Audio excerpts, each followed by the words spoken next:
जनतेच्या नेतृत्वाचा नायक फक्त बाबा नायक। दिनांक 15/6/2026 रोजी पोलीस निरीक्षक ज्ञानेश्वर वारे स्थानिक गुन्हे शाखा धुळे यांना गोपनीय माहिती मिळाली की ॲक्टिवा दुचाकी क्रमांक MS18BK 0311 हिच्यावर इसम निखिल पाटील व चेतन पावरा असे मानवी मेंदूवर विपरीत परिणाम करणारा गांजा सदृश्य अंमली पदार्थ बेकायदेशीर विक्री करण्यात असल्याचे डीमार्ट जवळील विश्वकर्मा भवनजवळ आले आहेत। या बातमीच्या अनुषंगाने पोलीस पथकाने दुपारी विश्वकर्मा भवनजवळ ॲक्टिवा दुचाकी क्रमांक MS18BK 0311 हिच्यावर 2 इसम व 1 गुन्हे असे संशयास्पद दिसल्याने त्यांनी छापा कारवाई करून दोघं संशयितांना ताब्यात घेतले।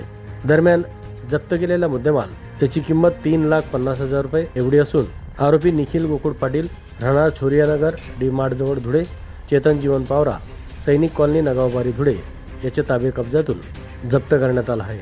या दोघांविरुद्ध विविध कलमान्वये गुन्हा दाखल करण्यात आला असून पोलीस पुढील तपास करीत आहेत।